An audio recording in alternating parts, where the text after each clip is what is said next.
एक ऐसा समागम जहां गंगा के साथ यमुना और सरस्वती मिलती हैं। एक ऐसा आध्यात्मिक आयोजन जिसे हिंदू और मुस्लिम एकता की मिसाल माना जाता है, क्योंकि यहाँ अली के साथ राम भी मिलते हैं। और एक ऐसा धार्मिक मेला जिसके शाही स्नान में लोग इस आस से डुबकी लगाते हैं तो उनके सारे पाप धुल जाएंगे। लेकिन आपसे कहा जाए कि जिस महाकुंभ में लोग सर्वधर्म समभाव के साथ आस्था की परिक्रमा करने आते हैं, अब वहाँ धार्मिक भेदभाव को बढ़ावा दिया जा रहा है, तो आप में से अधिकतर को भरोसा करना मुश्किल होगा, लेकिन ये सच्चाई है। इस सच्चाई के बारे में हम सब कुछ बताएंगे, लेकिन इस पटकथा को सुनने से पहले ये साफ कर देना चाहते हैं कि द इनसाइट महाकुंभ जैसे पवित्र समागम का विरोध नहीं कर रहा है। हम यहाँ सिर्फ कुछ लोगों के निचले स्तर की सोच को उजागर करने आए हैं। नमस्कार, मैं सर्वजीत द इनसाइट में आप सभी का स्वागत करता हूँ।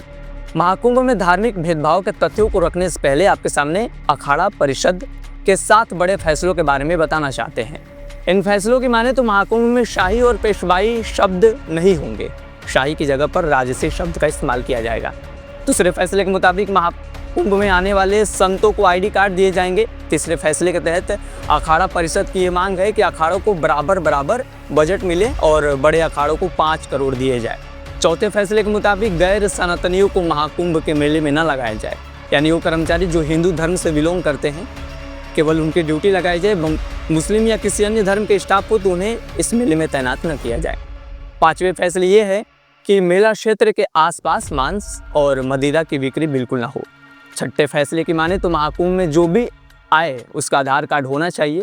सातवां, इस महापर्व के मेले में ढोंगी बाबाओं को प्रवेश को बिल्कुल वर्जित कर दिया गया है, 7वें फैसले के मुताबिक।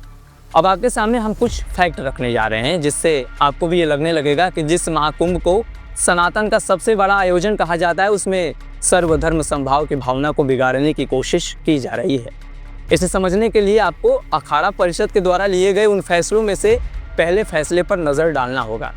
दरअसल फैसला नंबर 1 के तहत अखाड़ा परिषद की ये मांग है कि महाकुंभ में शाही और पेशवाई शब्द नहीं होंगे। इस शब्द पर हम चर्चा इसलिए कर रहे हैं क्योंकि हाय हिंदू करने वाले इन अखाड़ों को इस शब्द से इतनी नफरत है कि इसको हटाने को लेकर 26 जुलाई 2024 को उज्जैन में एक बैठक की जाती है। इस बैठक में नगर प्रवेश, पेशवाई, शाही स्नान, शोभा यात्रा और कढ़ी पकौड़ा की तिथियों के निर्धारण को लेकर चर्चा होती है। असल में ये महाकुंभ के दौरान आयोजित होने वाले कुछ परंपरा है। हालांकि इस बैठक में एक चर्चा और होती है और उसका मुद्दा रहता है शाही और पेशवाई जैसे शब्दों को हटाने को लेकर। दरअसल 26 जुलाई 2024 को महाकुंभ को लेकर आयोजित इस बैठक में जूना अखाड़े के अंतर्राष्ट्रीय सभापति महंत प्रेम गिरी जी अध्यक्षता करते हैं।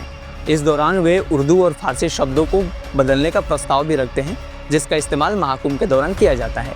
इस प्रस्ताव के बाद शाही, पेशवाई और चेहरा मोहरा जैसे शब्दों की बदलने की कवायद तेज हो जाती है।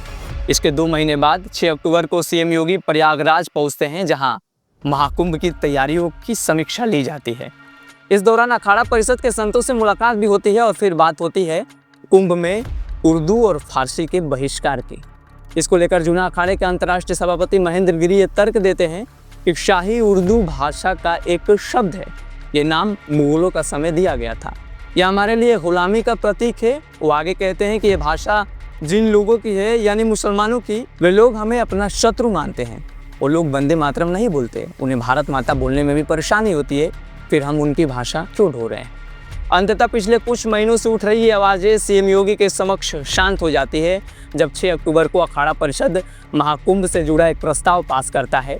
इस प्रस्ताव के तहत 11 फैसले लिए जाते हैं, जिसमें सबसे बड़ा फैसला शाही शब्द को हटाने को लेकर होता है, जिसके बारे में बताते हुए लिखा जाता है कि महाकुंभ के दौरान शाही और पेशवाई शब्द का इस्तेमाल नहीं किया जाएगा। अब शाही की जगह पर राजसी शब्द का इस्तेमाल होगा। यानी सीधे शब्दों में कहा जाए तो कुछ महीने पहले तक जो शाही स्नान होता था, अब उसे राजसी स्नान कहा जाएगा। ये महाकुंभ में शाही स्नान को राजसी स्नान बनाने की जो कहानी है, उसकी पूरी व्याख्यान हमने आपके समक्ष रखी। लेकिन इस पूरे व्याख्यान का तात्पर्य क्या है? तात्पर्य ये है कि जिस महाकुंभ को सनातन का एक अंश माना जाता है, जो सनातन की देन है, वो कभी धर्म और नाम बदलने की बात नहीं करता। सनातन पूजा, जप, तप, दान, सत्य, अहिंसा, क्षमा और सद्भाव की बात करता है। वो कभी ये नहीं कहता कि आप किसी शब्द का बहिष्कार कर सनातन का प्रचार करें। ये दुनिया का सबसे प्राचीनतम धर्म है जो ईश्वर को परिभाषित करता है और भगवान कभी धर्म और जाति में भेद नहीं करते। लेकिन खुद को भगवान के भक्त और सनातन के प्रचार करने वाले कुछ कथित धार्मिक संगठन और उनके लोगों की सोच अब इस कदर तक जा पहुंची है कि इन्हें अब कुछ धार्मिक शब्दों के इस्तेमाल से भी नफरत होने लगा है। असल में यहाँ द्वेष शाही शब्द से नहीं बल्कि उर्दू और फारसी भाषा से है, जिसे मुस्लिम समाज बचपन से ही बोलता और पढ़ता आया है। और शायद यही वजह है कि कुछ कथित तौर पर सनातन की रक्षा करने वाले संगठन शाही शब्द का बहिष्कार कर मुस्लिम समाज का सीधे तौर पर बहिष्कार करना चाहते हैं। असल में शाही शब्द फारसी शब्द है जो पहले राजाओं के शाह पदनाम के रूप में लिया जाता था। 8वीं और 9वीं शताब्दी के दौरान जब अफगानिस्तान के रास्ते भारत पर आक्रमण हुए तब ये शब्द हिंदुस्तान में प्रवेश किया। धीरे धीरे हिंदी और संस्कृत के साथ घुल मिल गया। करीब सन 700 के दौरान महाकुंभ में अखाड़ों ने इस शब्द को अपनाना भी शुरू कर दिया। तब से ये वर्ड हिंदुस्तान के नए जुबान के रूप में भारत की भाषा शैली को निखारती गई। लेकिन उस समय के अखाड़े के जो महंत थे उनमें से किसी ने इस शब्द का विरोध अभी तक नहीं किया था। लेकिन अब कुछ कथित धर्म के सौदागर इसका विरोध कर रहे हैं और ऐसे लोगों की सोच की वजह से आज हमारा पूरा का पूरा हिंदू समाज बदनाम हो रहा है। तो ये धार्मिक उन्माद के जरिए महाकुंभ की पहचान बनाने वाले कुछ लोगों की मानसिकता को लेकर द इनसाइट के विचार हैं। क्या सोचते हैं आप इस पूरी वीडियो को लेकर कमेंट बॉक्स में बताएं। महाकुंभ की आस्था और महाकुंभ की पवित्रता को लेकर क्या सोचते हैं ये भी बताएं। यदि वीडियो पसंद आई हो तो इसे लाइक करें, शेयर करें और द इनसाइट को सब्सक्राइब करना ना भूलें। धन्यवाद।